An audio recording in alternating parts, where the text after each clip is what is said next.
Shalom, saudara yang dikasihi Tuhan. Apa kabar? Saya berdoa saudara dalam keadaan baik, sehat, serta berlimpah dengan ucapan syukur. Firman Tuhan datang kepada kita hari ini, identitas rohani. Sebelumnya, marilah kita berdoa. Tuhan Yesus yang baik, terima kasih buat anugerah Tuhan, kasih setia Tuhan di dalam kehidupan kami. Kami bersyukur buat anugerah Tuhan yang berlimpah-limpah atas kehidupan kami. Sebentar kami akan merenungkan firman-Mu. Urapi kami Tuhan, agar kami memperoleh pengertian dan kami dapat hidup sesuai dengan firman Tuhan. Di dalam nama Tuhan Yesus kami dengarkan firman-Mu. Haleluya, amin. Identitas rohani. Saudara yang dikasihi Tuhan, tahukah saudara bahwa identitasmu menentukan otoritasmu? Banyak orang beribadah, pelayanan, tetapi tidak mengetahui identitasnya. Bahkan tidak memakai otoritas yang Tuhan berikan terhadapnya. Dan ini menjadi sebuah krisis identitas. Dan si jahat, si iblis tidak takut dengan aktivitas-aktivitas rohani kita. Yang dia takutkan adalah ketika kita menyadari, ketika kita tahu siapa diri kita, ketika kita tahu identitas kita. Jadi saudara, kita mesti tahu begitu kita percaya menerima Kristus, maka status kita berubah dari orang yang terhilang, dari orang yang bukan siapa-siapa, menjadi anak raja di atas segala raja. Jadi iblis itu saudara, yang pertama yang dia serang adalah identitas kita. Ini dulu yang dia hajar. Makanya kalau kita pelajarin dalam Matius pasal 4 ayat ketiga, iblis berkata, jika engkau anak Allah, jika engkau anak Allah, jika engkau begini segala macam. Iblis coba serang identitas daripada Yesus Kristus. Yesus belum melakukan mujizat, belum berkhotbah, tapi iblis mencoba menyerang identitasnya dengan berkata, jika engkau anak Allah. Jadi musuh iblis tahu kalau dia bisa bikin kita ragu tentang siapa kita, tentang identitas kita, maka dia dengan sangat gampang untuk menghancurkan masa depan kita.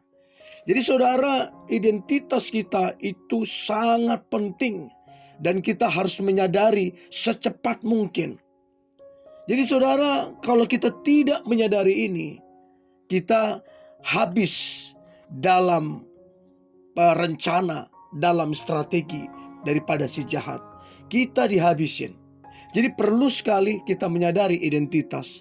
Yang kedua, otoritas datang dari sebuah posisi. Jadi kita mesti mengerti posisi kita. Lukas 10 ayat 19 berkata, sesungguhnya aku telah memberikan kuasa kepada kamu. Otoritas bukan soal kamu merasa kuat. Otoritas bukan bicara tentang seberapa hebat. Otoritas itu bicara tentang kamu ditempatkan di posisi apa.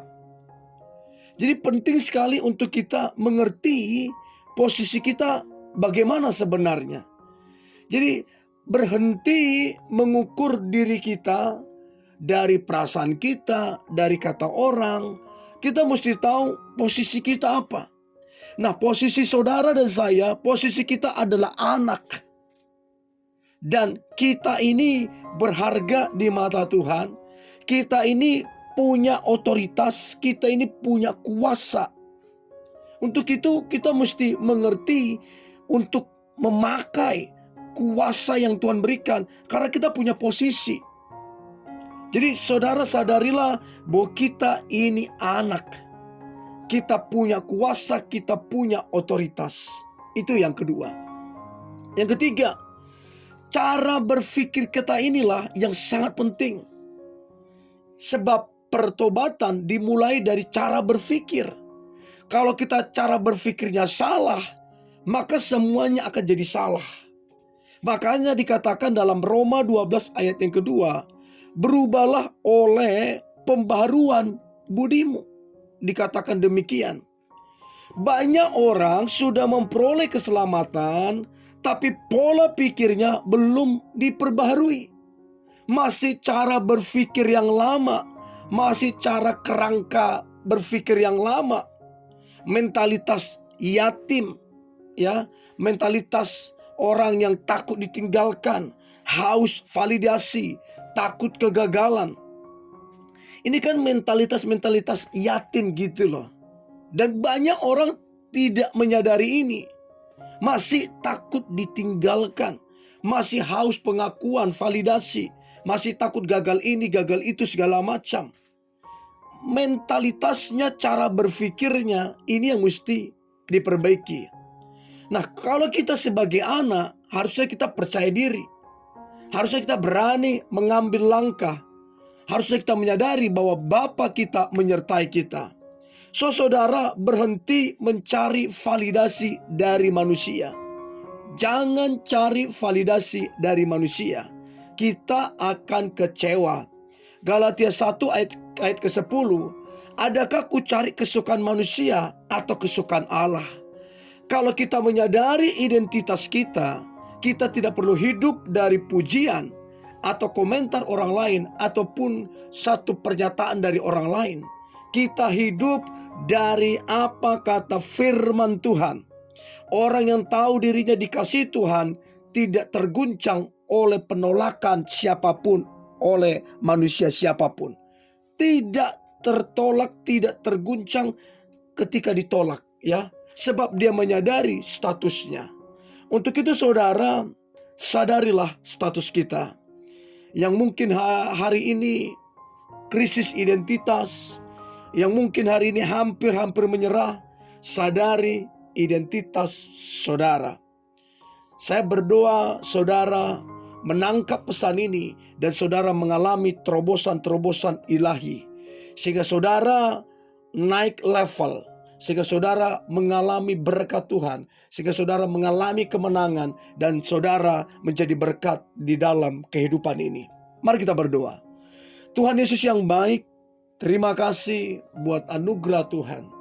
Terima kasih buat pemulihan identitas. Kami adalah anak.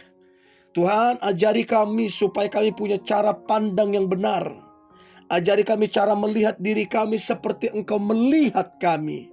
Kami percaya bahwa kami adalah anak. Kami punya kuasa, kami punya otoritas, kami punya jaminan, kami disertai oleh Tuhan. Dan kami percaya tahun ini adalah tahun yang sangat baik. Tahun ini kami akan mengalami kemenangan. Tahun ini kami akan mengalami berkat Tuhan. Dan tahun ini kami akan mengalami pemulihan yang begitu luar biasa. Terima kasih Tuhan Yesus yang baik. Di dalam nama Tuhan Yesus kami berdoa dan mengucap syukur. Haleluya, haleluya, amin.